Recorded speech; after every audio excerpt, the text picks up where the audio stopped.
Study and start.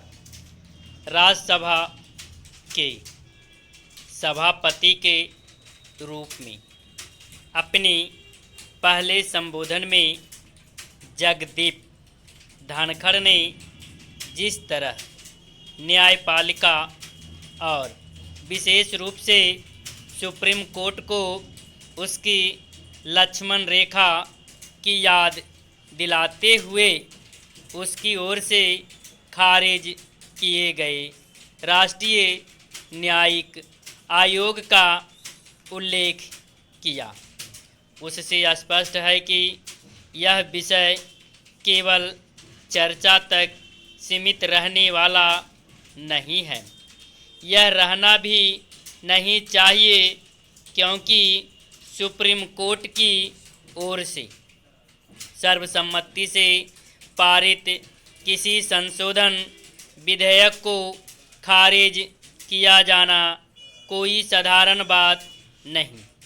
इसलिए और भी नहीं क्योंकि इस विधेयक के माध्यम से जिस राष्ट्रीय न्यायिक आयोग का गठन किया गया था वह उस कोलेजियम व्यवस्था का स्थान लेने वाला था जिसका संविधान में कोई उल्लेख नहीं।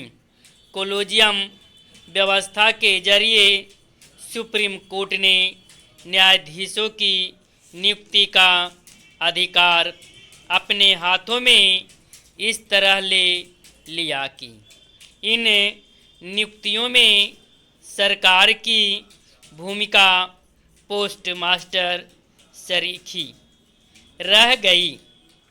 यह आश्चर्य की बात है कि नए सभापति जगदीप धनखड़ के पहले संसद में किसी ने यह रेखांकित करना आवश्यक क्यों नहीं समझा कि सुप्रीम कोर्ट ने राष्ट्रीय न्यायिक आयोग का गठन करने वाले संविधान संशोधन विधेयक को खारिज कर संसद की संप्रभुता की अनदेखी करने के साथ जनादेश का असम्मान किया।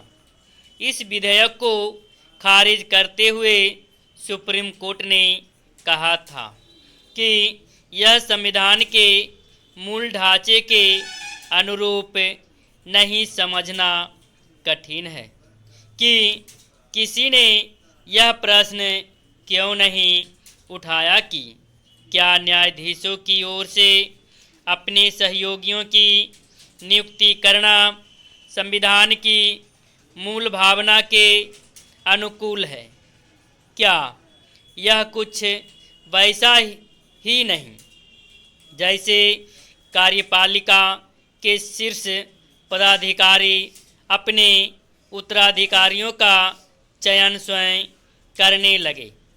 यह ठीक है कि समय समय पर कोलेजियम व्यवस्था पर सवाल उठते रहे और हाल में कानून मंत्री किरण रिजिजू ने कई अवसरों पर यह कहा कि यह व्यवस्था संविधान सम्मत नहीं, लेकिन क्या इतना ही पर्याप्त है? यह अच्छा हुआ कि जगदीप धनखड़ ने कोलेजियम व्यवस्था को लेकर पहले संसद के बाहर अपनी सहमति प्रकट की और वह संसद में देखना है कि अब सुप्रीम कोर्ट कोलेजियम व्यवस्था में सुधार के लिए सक्रिय होता है या नहीं।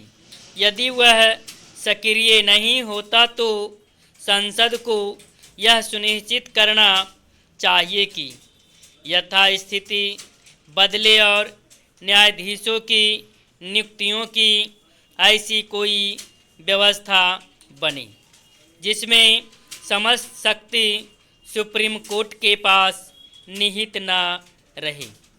यह इसलिए होना चाहिए क्योंकि विश्व के किसी भी प्रमुख लोकतांत्रिक देश में न्यायाधीश ही न्यायाधीशों की नियुक्तियां नहीं करते।